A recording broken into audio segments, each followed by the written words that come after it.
National scholarship portal NSP ये एक ऐसा पोर्टल है जिसमें बच्चे एक बार रजिस्ट्रेशन करेंगे और क्लास 8 से लेकर पोस्ट ग्रेजुएशन तक जितने सारे स्कॉलरशिप स्कीम है गवर्नमेंट के, चाहे वो स्टेट की हो या फिर नेशनल लेवल की हो, सारे स्कॉलरशिप के लिए अप्लाई कर सकते हैं। तो चलिए मैं इस पोर्टल के बारे में आपको बताती हूँ। मैं इससे पहले एक वीडियो बता चुकी हूँ जिसमें आपको बता चुकी हूँ कि किस तरह आपको स्टेप बाय स्टेप अप्लाई करना पड़ता है, और उस वीडियो को मैं डिस्क्रिप्शन में उसका लिंक दे रखी है। तो इस वीडियो को देखने के बाद आप जरूर उस वीडियो को देखिए, और मैं हर एक बच्चे को बोलूँगी क्लास 8 से लेकर पोस्ट ग्रेजुएशन तक जितने सारे बच्चे हैं, सारे बच्चे इस पोर्टल में रजिस्ट्रेशन जरूर करें। और जो भी देखो, टाइम टू टाइम इसमें बहुत सारे स्कॉलरशिप स्कीम निकलता रहता है। आपको बार बार रजिस्ट्रेशन करने की जरूरत नहीं है, एक ही बार रजिस्ट्रेशन कीजिए। उसके बाद आपका डिफरेंट लेवल के लिए depending on different eligibility criteria different types of scholarship schemes are released, तो आप उसको अप्लाई करते जाइए।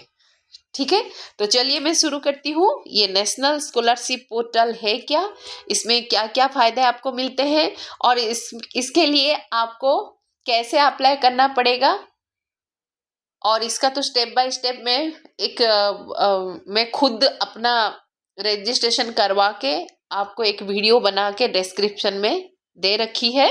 लेकिन इसमें मैं आपको बताऊंगी कि आपको क्या क्या चाहिए और इसका फैसिलिटीज क्या क्या है। चलिए, 2026-27 का जो एनएसपी पोर्टल है अभी ये एक्टिव है, और ये 1 जून से एक्टिव हो चुका है। जनरली ये अक्टूबर तक एक्टिव रहता है, बट आप अक्टूबर तक वेट मत कीजिए, लास्ट डेट नहीं दिया है, इसीलिए बाय सितंबर अपना रजिस्ट्रेशन कंप्लीट कर दीजिए। ठीक है, तो आपको करना क्या पड़ेगा, पहले आपको रजिस्ट्रेशन करना पड़ेगा, उसके बाद जेनरेट ओटीआर,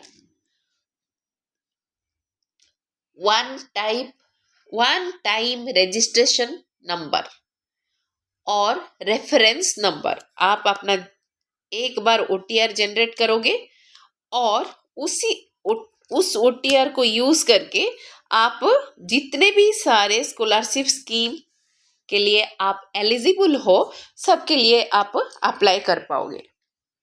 ठीक है, तो आप किसके लिए अप्लाई कर सकते हो, वन मेरिट बेस्ड स्कॉलरशिप, एक मेरिट बेस्ड स्कॉलरशिप के लिए अप्लाई कर सकते हो। उसका क्राइटेरिया उसी पोर्टल के अंदर आप रजिस्ट्रेशन करने के बाद आपको पता चलेगा कि ये टाइम टू टाइम चेंज होता रहता है। नेक्स्ट, दूसरा, one or more welfare based scholarship scheme. तो आप क्या अप्लाई कर सकते हो, as per your eligibility criteria, if you are eligible then उसमें एक मेरिट बेस्ड स्कॉलरशिप अप्लाई कर सकते हो, और उसके साथ साथ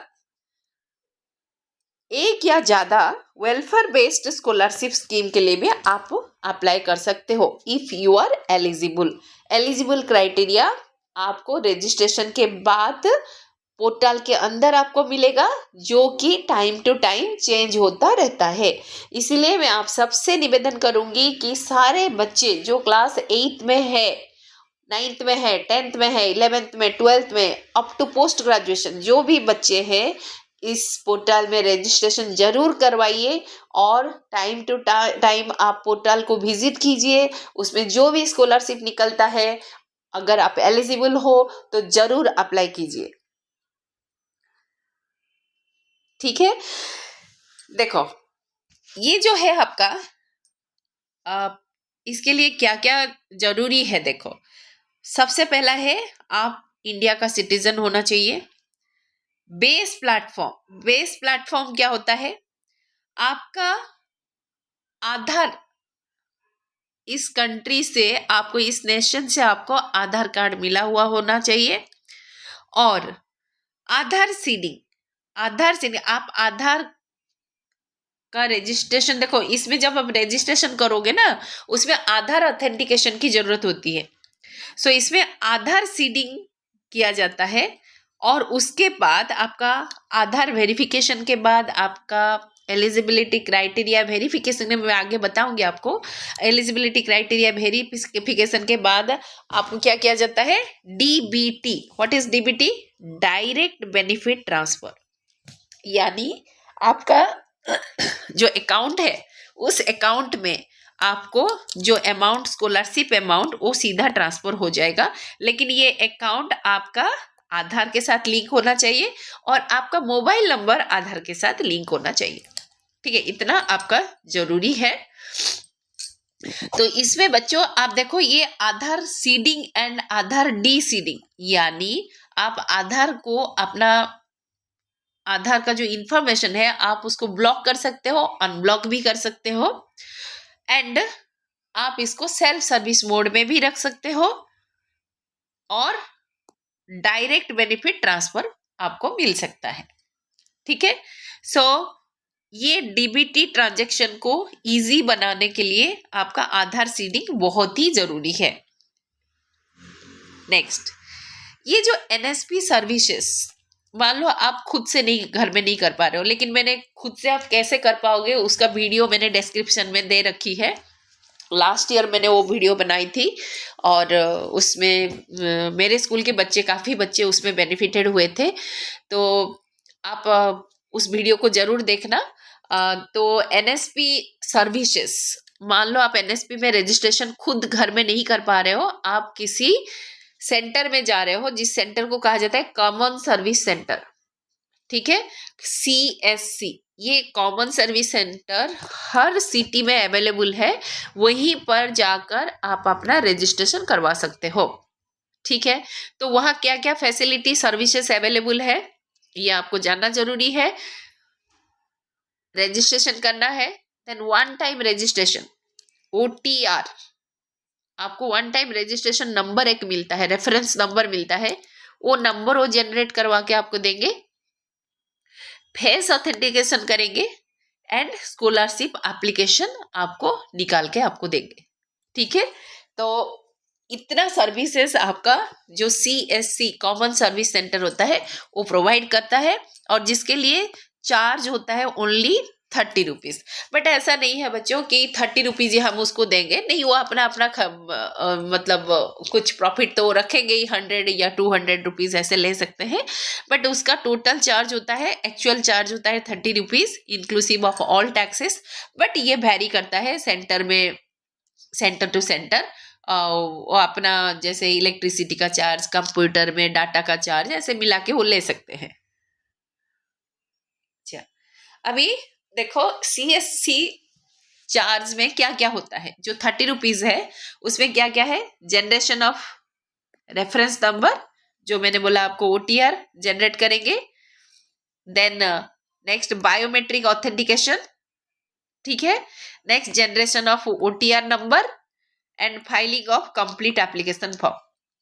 इतना काम वो करके आप, उसका चार्ज 30 रुपीज़ होता है, बट इट में वेरी। ठीक है, एक विजिट करो और सारा सर्विस आप पा लो। लेकिन मैं तो बोलूँगी आप खुद घर में रजिस्ट्रेशन करो, डिस्क्रिप्शन में वीडियो दे रखी है, उसको आप देखो और खुद रजिस्ट्रेशन करो।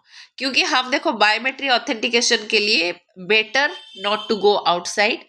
ठीक है, उसके लिए मैं क्या आपको डाउनलोड करना पड़ेगा वो बता दूंगी, उसके हिसाब से आप रजिस्ट्रेशन करो। नेक्स्ट, मान लो आप फेस ऑथेंटिकेशन के टाइम आपको एरर दिखा रहा है, ऐसे इमेज दिखा रहा है, तो आप उसके लिए सोल्यूशन क्या है, सबसे बढ़िया है आप गूगल प्ले स्टोर में जाओ, UIDI आधार फेस रीड ऐप ऐसे लिखा रहेगा, इस ऐप को आप डाउनलोड करो। ठीक है, और उसमें अपना फेस ऑथेंटिकेशन करो। ठीक है, तो आप अगर CSC में नहीं जा रहे हो, खुद घर में कर रहे हो, अगर आपको ये दिखाएगा, आपका एरर दिखाएगा, एरर दिखाने से आपको क्या करना है, गूगल प्ले स्टोर में जाना है, you have to download this app और इस ऐप में अपना फेस ऑथेंटिकेशन करना है। देखो इसमें क्या हो सकता है, आपका बायोमेट्रिक लॉक इशू हो सकता है। आप जब बायोमेट्रिक में आप अपना फेस ऑथेंटिकेशन कर रहे हो तो आपका ये ऑथेंटिकेशन फेल हो सकता है if the other biometric is locked. अगर बायोमेट्रिक लॉक्ड है तो आपका ऑथेंटिकेशन नहीं होगा। ठीक है, तो आपको उसको क्या करना पड़ेगा, एम आधार ऐप या तो फिर माई आधार पोर्टल, ठीक है, इसको डाउनलोड करो, इसको अनलॉक करो। ठीक है, थ्रू ओटीपी के थ्रू आपके मेल में या फिर जो रजिस्टर्ड नंबर है, लिंक्ड नंबर है, उस नंबर पे आपको ओटीपी जाएगा। उस ओटीपी के थ्रू इसको आप अनलॉक करो, then you go for face authentication. ठीक है, I think you got it. अच्छा, अनलॉक का प्रोसेस क्या है, मान लो आपका आधार जो फेस ऑथेंटिकेशन लॉक्ड है, तो आप उसको अनलॉक करोगे कैसे, by getting the OTP either by your through your email और through your linked mobile number. Then face authentication करो, then generate OTR and apply for scholarship. Okay, and after completion you may lock your biometric again. मैं तो बोलूंगी कि अपना biometric को हमेशा lock करके रखो। ठीक है, अच्छा ये OTR होता क्या है, it is one time registration, मतलब आपको एक ही बार रजिस्ट्रेशन करना पड़ेगा। हर क्लास में बार बार, हर कोई स्कॉलरशिप के लिए बार बार रजिस्ट्रेशन करना नहीं पड़ेगा। तो ये OTR एक यूनिक नंबर होता है जो कि हर एक स्टूडेंट को अलॉट किया जाता है जो भी रजिस्ट्रेशन करता है, and it is valid for entire academic career on national scholarship portal. पूरा academic career up to your post graduation level तक यही एक नंबर आपका वैलिड रहेगा। ये इसका यूनिक फीचर है, it is life time valid. Okay, and why OTR is important, ये OTR इंपॉर्टेंट क्यों है, आप जब रजिस्ट्रेशन करोगे फेस ऑथेंटिकेशन के बाद आपको एक OTR मिलेगा। विदाउट OTR आप कोई भी स्कॉलरशिप के लिए अप्लाई नहीं कर सकते। अगर आपके पास OTR है, ये OTR आप अपने कहीं पर सेव करके लिख के या फिर सेव करके रख देना, क्योंकि ये through out your academic career जरूरत पड़ेगा। सो OTR अगर है तब आप एलिजिबल हो for applying the scholarship. Okay, because OTR is mandatory for scholarship application. Okay, पहले ऐसा नहीं था, लेकिन ये एकेडमिक ईयर 2024-25 ऑनवर्ड्स इसको मैंडेटरी कर दिया गया है। ओके, तो OTR आप कैसे जनरेट करोगे, बाय यूजिंग आधार नंबर और आधार एनरोलमेंट नंबर। मान लो आपने आधार कार्ड आपको नहीं मिला, ठीक है, आपने अप्लाई किया है, तो आधार एनरोलमेंट नंबर EID से भी आपको OTR मिल सकता है। ठीक है, क्योंकि इसमें एक नंबर होता है, एक्नॉलेजमेंट नंबर होता है, उस नंबर को अगर आप सबमिट कर दोगे तो आपको OTR मिल जाएगा, आपका OTR जनरेट हो जाएगा। बट मुझे नहीं लगता कि कोई, हाँ क्लास 8th 9th के बच्चों का हो सकता है कि आधार कार्ड ना हो, लेकिन आजकल तो स्कूल में, हर स्कूल में बनाया जा रहा है आधार कार्ड, तो मुझे लगता नहीं कि किसी के पास आधार कार्ड नहीं होगा, तो आधार नंबर सबके पास होगा। So you adopt this method. जिसके पास आधार नहीं है तो तुरंत आधार के लिए अप्लाई करो और अप्लाई एनरोलमेंट नंबर यूज करके आप OTR जनरेट करो। ठीक है, नेक्स्ट, ये जो OTR जनरेट होगा ऐसे जनरेट नहीं होगा, इसके लिए आपको एक ऐप डाउनलोड करना पड़ेगा। फिर आप गूगल प्ले स्टोर में जाओगे, ठीक है, और उस ऐप का नाम क्या है, NSP OTR app, one time registration. ठीक है, इसमें आपका क्या क्या होता है, फेस ऑथेंटिकेशन, लेकिन फेस ऑथेंटिकेशन ऐसे नहीं होगा, आपको फिर वही आप डाउनलोड करना पड़ेगा आधार वाला, then Aadhaar verification, then quick and easy registration, और तब आपको OTR मिल जाएगा। Download now and generate your OTR। ठीक है, नाउ स्कॉलरशिप एप्लीकेशन प्रोसेस। अभी आप मान लो आप एक स्टूडेंट हो, चाहे किसी भी क्लास के हो, पहले आपको फेस ऑथेंटिकेशन के बाद आपको एक OTR मिलेगा। OTR मिलने के बाद उस OTR को यूज करके आप NSP में लॉगिन करोगे। ठीक है, लॉगिन करने के बाद उसमें काफी सारे स्कीम्स है, उस स्कीम से आप सिलेक्ट करो जिसके लिए आप एलिजिबल हो। उसके बाद एप्लीकेशन को फिल करो। एप्लीकेशन फिल करने के बाद उसमें जो जो डॉक्यूमेंट चाहिए उसको सारे डॉक्यूमेंट्स को अपलोड करो, फिर सबमिट करो। उसमें सबमिट ऑप्शन आएगा, उसको आप सबमिट करो। ठीक है, अभी सबमिट करने के बाद क्या होगा, आप जिस इंस्टीट्यूशन में पढ़ रहे हो, ये जो आपने डॉक्यूमेंट दिया, डाटा दिया, ये सही है या नहीं है, ये इंस्टीट्यूशन वेरीफाई करेगा।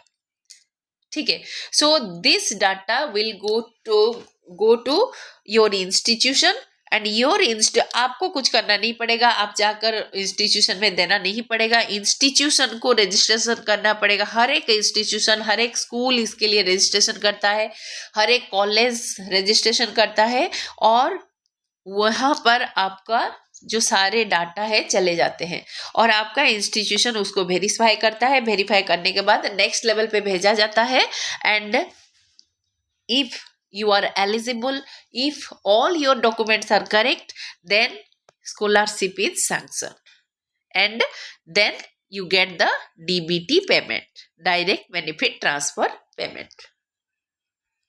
अच्छा, यहाँ पर कुछ इंपॉर्टेंट इंस्ट्रक्शन मैं आपको बताऊंगी। Ensure your Aadhaar is linked with mobile number, this is very very important because आपको OTP उसमें जाएगा, तभी आप अनलॉक कर पाओगे एंड फेस ऑथेंटिकेशन कर पाओगे। Keep your mobile number active, जो मोबाइल नंबर आधार से लिंक्ड है आप उसको एक्टिव रखो। Ensure bank account is active and Aadhaar linked, जिस अकाउंट नंबर को आप इसमें नेशनल स्कॉलरशिप पोर्टल में आप उसको लिंक कर रहे हो या फिर जिसको डॉक्यूमेंट के तौर पर आप दे रहे हो, वो आपका आधार लिंक्ड होना चाहिए और आधार मोबाइल नंबर लिंक्ड होना चाहिए। Biometrics should be unlocked before face authentication. आप अगर अनलॉक नहीं करोगे तो फेस ऑथेंटिकेशन नहीं हो पाएगा। ये मैंने बताया है, मैंने जो डिस्क्रिप्शन में वीडियो दिया है उसमें मैंने बताया है कि आपको क्या क्या करना है। Keep all requirement documents ready. ठीक है, आपने पहले देख लिया कि क्या क्या स्कॉलरशिप अवेलेबल है और आपका एलिजिबिलिटी के हिसाब से कौन सा स्कॉलरशिप है और उसको क्या क्या डॉक्यूमेंट चाहिए। तो पहले आप रजिस्ट्रेशन करने मत बैठ जाओ, स्कॉलरशिप के लिए एप्लीकेशन करने के लिए मत बैठ जाओ। पहले देख लो कि आपका क्या क्या रिक्वायरमेंट है, क्या क्या डॉक्यूमेंट मांगता है कोई स्कॉलरशिप के लिए। सारे डॉक्यूमेंट रेडी करो, उसके बाद आप बैठो स्कॉलरशिप के लिए अप्लाई करो। Fill all details carefully. ठीक है, next check eligibility before apply. जैसे मैंने बताया, पहले एलिजिबिलिटी चेक करो देन यू अप्लाई। और अगर आप चेक बिना किए अप्लाई करोगे तो आपका जो होता है ना इंस्टीट्यूशनल वेरिफिकेशन, तो इंस्टीट्यूशनल वेरिफिकेशन में वो रिजेक्ट हो जाएगा। ठीक है, इससे अच्छा है कि हम अपना एलिजिबिलिटी क्राइटेरिया अच्छे से देख ले, सारे वेरीफाई कर ले, फिर हम अप्लाई करें।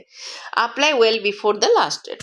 तो हर स्कॉलरशिप का एक लास्ट डेट होता है, तो उस लास्ट डेट से पहले, काफ़ी पहले आप अप्लाई करो। जैसे आप देखो, मैं आपको बोलूँगी हर हफ्ते, एवरी वीक संडे को आप एक टाइम फिक्स करो कि उस दिन आपको देखो, आप जिस बोर्ड में पढ़ते हो उस बोर्ड का एक वेबसाइट खोलना, आप जिस कॉलेज में या फिर जो स्कूल में पढ़ते हो स्कूल का वेबसाइट खोलना, और ये NSP का वेबसाइट खोल के, तो ये बच्चों ना, आपको देखो अभी ये डिजिटल वर्ल्ड है, तो अभी आपको डिजिटली एवरीथिंग इज अवेलेबल।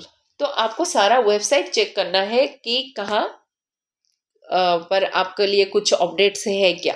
ठीक है, ये तो आपको देखना ही है। तो बच्चों, ये था आपका नेशनल स्कॉलरशिप पोर्टल के बारे में। आपको कैसे अप्लाई करना है, क्या करना है, इसका वीडियो मैंने डिस्क्रिप्शन में दे रखी है। ये मैंने पिछले साल बनाया था, बस उसका कवर पेज थोड़ा मैंने चेंज किया है, बट जो मेथड में बता रही हूँ, method is same for this year also. तो please go through that video and apply today itself.